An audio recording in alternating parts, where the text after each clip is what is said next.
Hi, I'm Shuichi Murakami. Welcome to Designing Landscape Form series.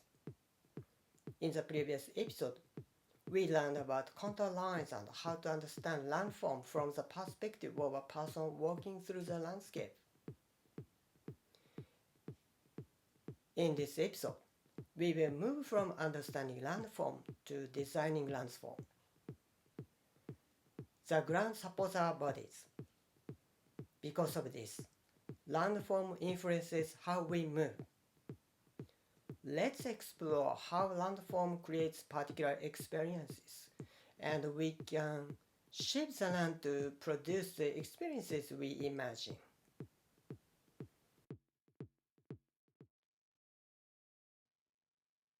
First, let's look again at the cross-section of the landform shown in the previous episode. In this example, the elevation rises from 0 meters to 3 meters. Imagine walking up this slope from the 0 meter level towards the 3 meter level. Next, consider another cross-section. Here, the elevation also starts at 0 meters but rises only to 1.5 meters. Now let's place these two cross-sections one above the other. You can easily imagine that the lower example will be a more comfortable climb than the upper one. Now let's calculate the ratio between the vertical rise and the horizontal distance of the slope.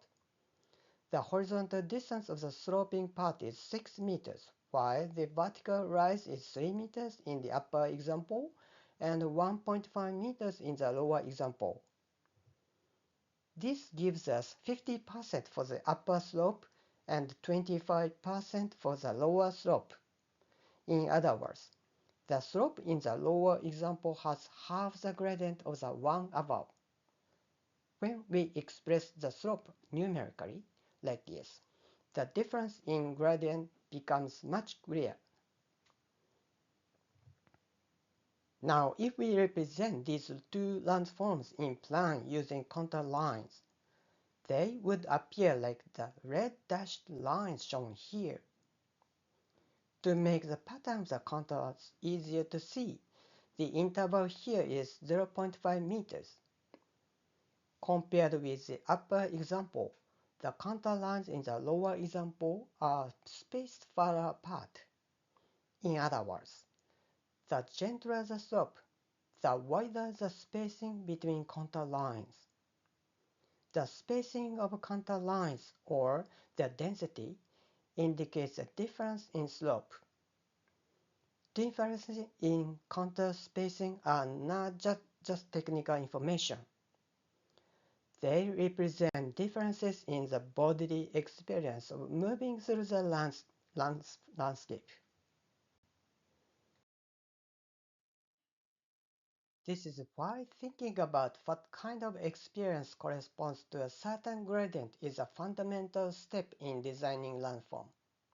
For example, if the slope is 50%, you would experience a rather steep climb. If the slope is 5%, the ascent would feel much easier. If the slope is 100%, you would probably find yourself climbing with both hands and feet, searching for holes as you go. What other relationships between slope and experience can you imagine? We might think not only about climbing, but also about running downhill or even sliding. There might also be a slope that feels just like for sitting down. Of course, it is important to remember that a particular experience does not correspond to only one exact gradient. Rather, the gradient that enables a certain experience usually lies within a certain range. Also, slopes in real landforms rarely remain constant like the simple examples we have seen. Within a continuous landform, the gradient often changes from place to place. Even in such cases, It is important to recognize a gradient at each location and imagine the experience it will create as we design the landform.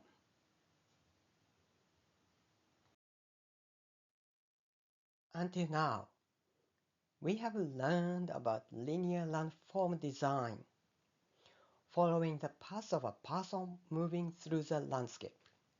From here, let's expand the discussion to the design of elevation differences across an area. This axonometric shows a completely flat surface with no difference in elevation. When we say that a landform has elevation differences, it means that compared with such a flat surface, there are higher places and lower places. Here, let us imagine that relative to this flat surface, there are areas that rise 3 meters above it and areas that sink 3 meters below it. Suppose that from the slope foot lines, the ground begins to slope, continuing with a constant gradient until it reaches the highest and lowest areas. If we draw contour lines at 1 meter and 2 meters, the characteristics of this landform become much clearer.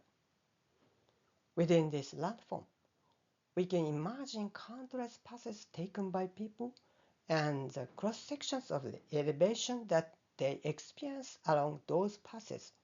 For example, a person might climb to the top of the 3-meter hill or travel from a 3-meter depression up to the hill and continue on, or cross the slope of the depression and then cross the slope of the hill before leaving the area. Even with such minimal differences in elevation, a wide variety of experiences can be created. If we consider variations in this basic landform model, such as the height of the ground, the number, location, spacing, and outline of the highest and lowest points, and the gradient of the slopes, we can see that the experiences created by landform are, in fact, virtually limitless. Finally, let us consider how to introduce a path for a person walking on a slope. Among the paths shown earlier, let us take an example, the case in which a person crosses the slope of the depression and then crosses the slope of the hill. We will focus on the portion where the path crosses the 1 meter and 2 meter contour lines diagonally, starting from the 0 meter line, that is, the part where the person climbs the hillside.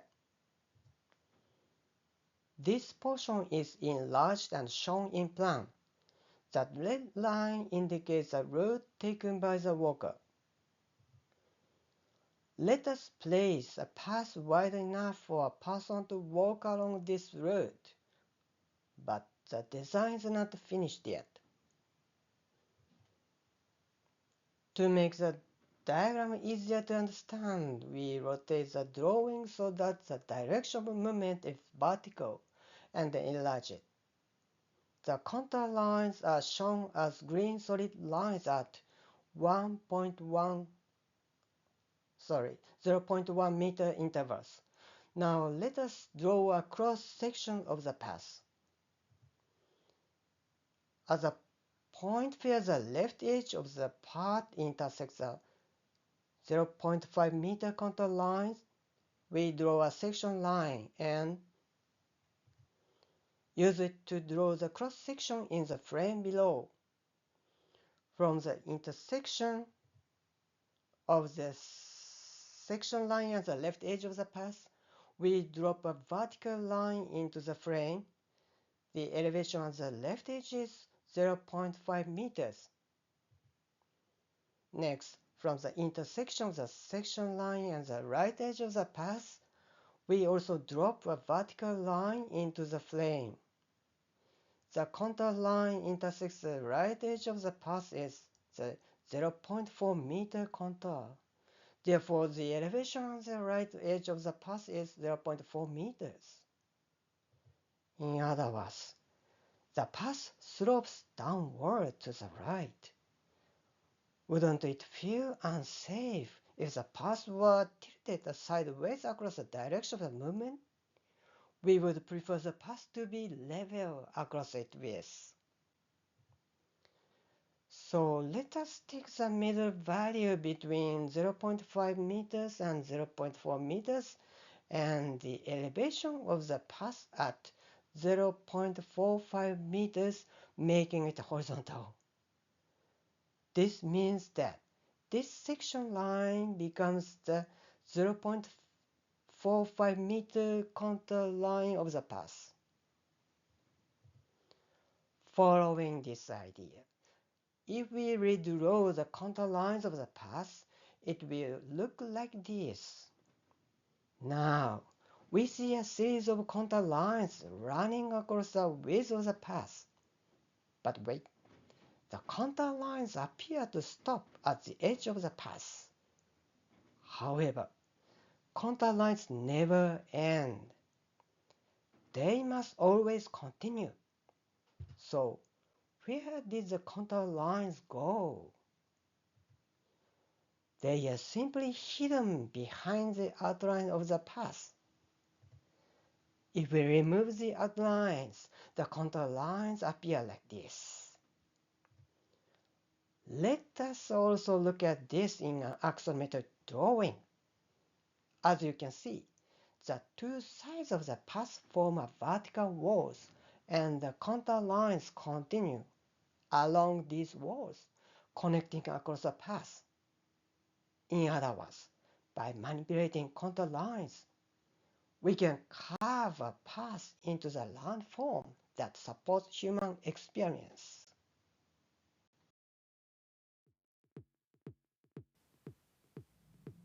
At the beginning of this episode, we asked a question. What kind of experiences does Landform create?